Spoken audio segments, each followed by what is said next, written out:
And we're back after Sandra Dillon. We have already online, I hope, might be from Holland, if I'm not mistaken, Jan Laurijssen. You are Hi. Yes, it's Jan Laurijssen, but you are mistaken. Laurijssen. Laurijssen. Yes. I'm calling from Antwerp. By Antwerp, okay, Belgium. all right, great. So you're Belgian, you're not Dutch? No, I'm not. My ancestors were. Okay, great. Good to get the family history sorted out before we get to, first things first.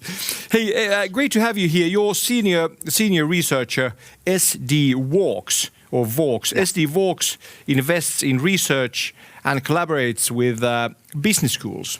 So why is research so important for your company? Well, I think that research ourselves, and I will be sharing some of our own research afterwards, is really important to stay ahead of the game and to inform our clients of what is happening actually in the world of HR.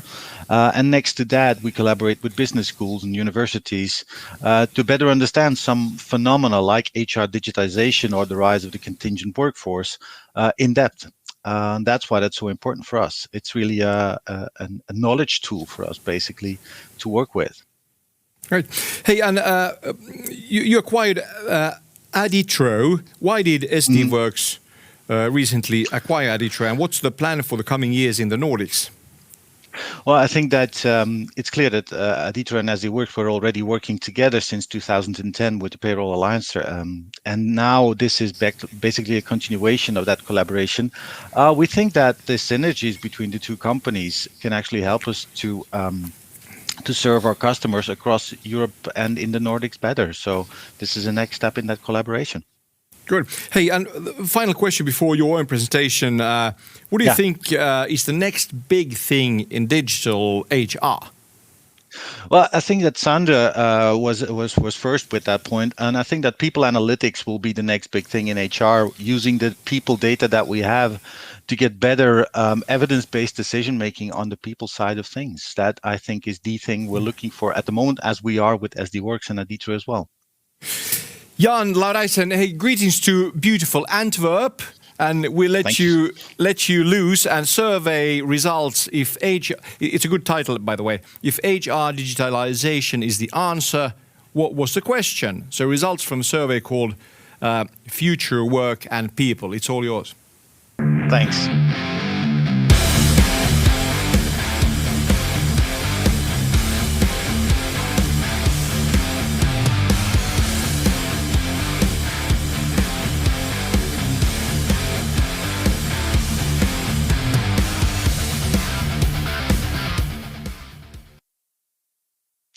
Hi, good morning to you all. Like we just heard, if HR digitalization is the answer, what's the question? I think it's a very interesting question I'd like to answer with you through a number of slides and some information over the next 12 minutes. What's the agenda? Just talking about digitization changing work. 3 key findings from our surveys. Those surveys that we did beginning of this year. Then focus on employee experience, and then fourth, answer the questions. So the question is, I don't think we have the time for Q&A, but it's there anyways. So digitization changes work and the way HR works. Where do we start from? What's the idea? Digitization changes the labor market. That's one of the 3 stakeholders that we're looking at. Job loss and job creation is all on our mind for the moment. The polarization of the labor market as described by the OECD. Sandra referred already to hybrid work. I think there we have digitization changing the labor market as we speak.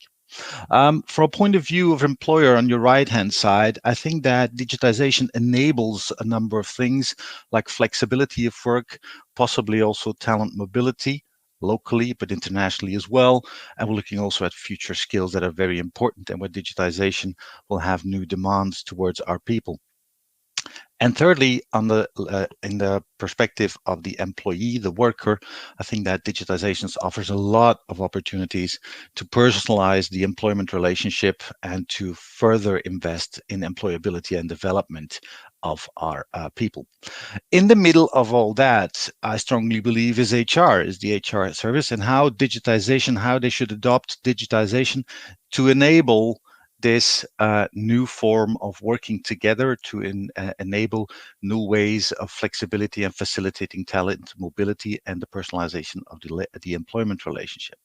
So this is what we're looking at. Where is HR in all of this? What can they do? There are three key findings relating to the survey that we did beginning of this year, Future of Work and People, that relates to HR tech, and I want to share with you and see what we can learn from that and how we can move along. If we look at the HR priorities in 2020 and 2021, and there's plenty of information, but I invite you all to look at some of the things that are in there. If we look 20 to 21, what's high on the list in 2021 and what has risen is the operational efficiency. So digitization should help us in efficiency. HR process automation and digital transformation are also on the rise. So it is becoming more and more importantly, and especially in post-COVID, we were looking at the importance of digitization more and more, as opposed to 2020 when payroll was still ahead. What surprised us was that employee experience is actually on a lower level now in 2021, looking forward, if we look at what's the priorities for HR. So what can we learn from that? So where does it bring us? If we look at what has happened with digitization HR is still lagging despite COVID. So we're a bit surprised that it's not taking on more.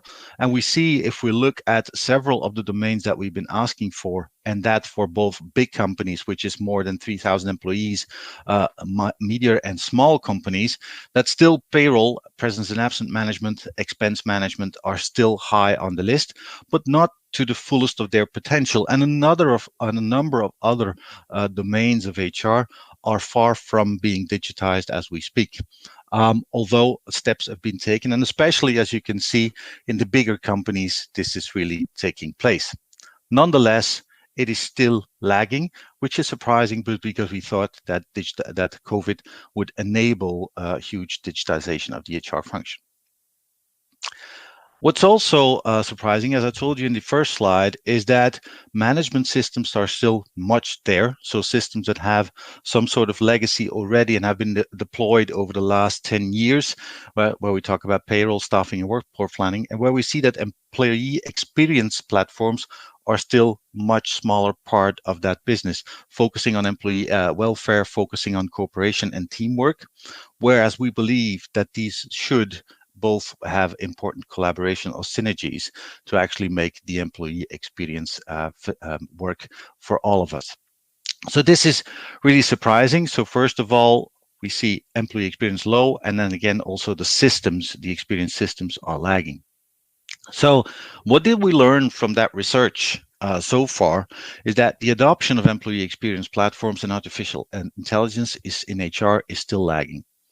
That's a bit surprising as we look at the challenge that I showed you on one of the first slides, where we're looking at HR is going to facilitate all of this because digitization is changing the way that we work.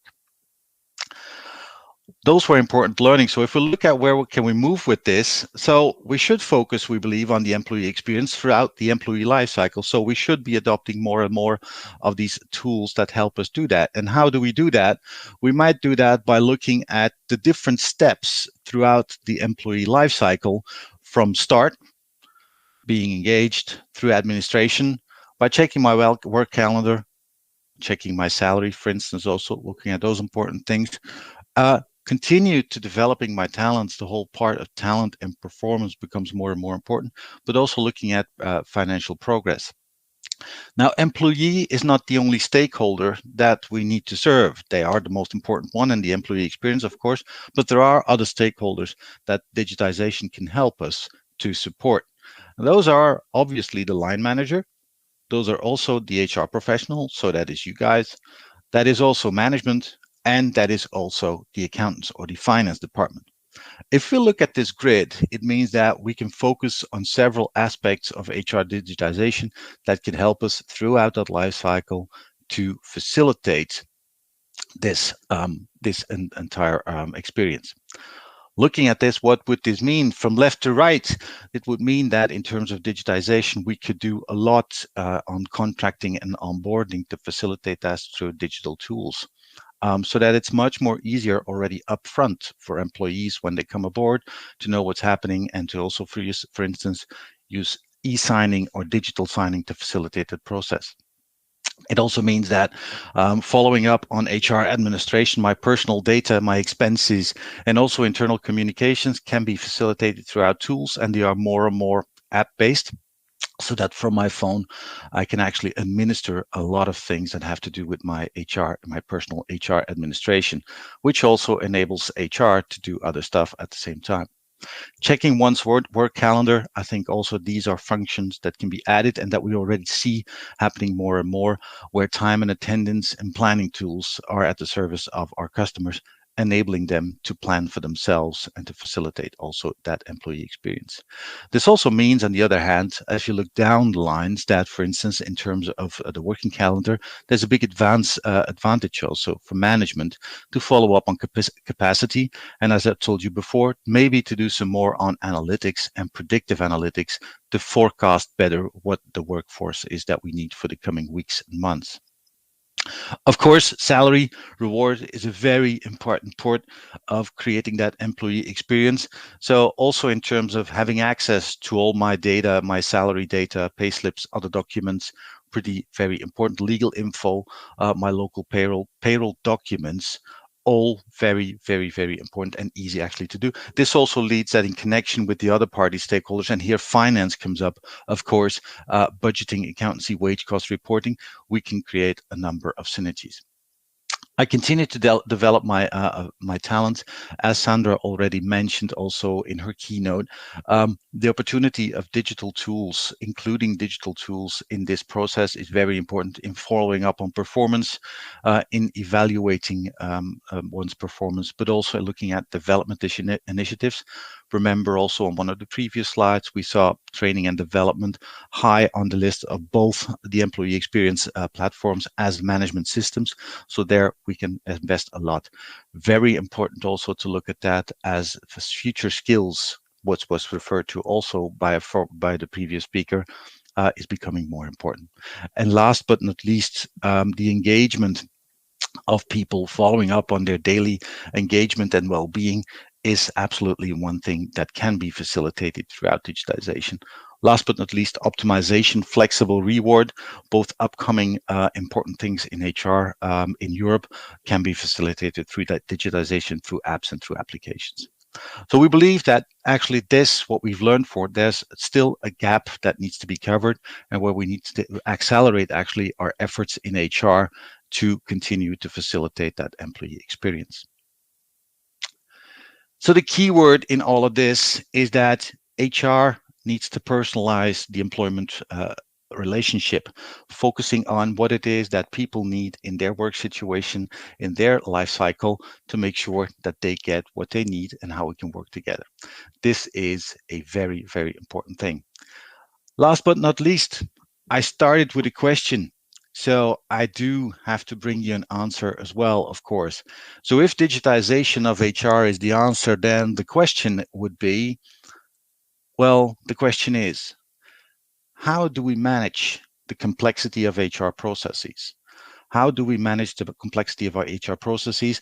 Like I said in previous slides, making sure that we have digital control over all these processes and facilitating both for the employee and all stakeholders easy access to all the data that they need, and so on, to do that in that way. To secondly, enable the personalization of the employment relationship, to making sure that we actually tap in to what it is that our employees, our workers need, so that they can actually feel entirely engaged with the organization through apps and through easy access. So that in the end, this all can lead to something that is very important, and that we think we all do this, and to create an unparalleled employee experience, making sure that people feel entirely engaged and connected with the organization, and also feel the personalization of that employment relationship. This is why this is where digitization comes in as the answer, actually, to making sure that everyone in our company is happy to work there, and that we can support that. I thank you very much for your time. I'm still within the time limits, within a few seconds. If you have any questions, please reach out to me on my email or to my colleagues at Aditro for more information. I wish you a very pleasant WorkTech conference, and I hope to see you back later in the deep dive. Bye.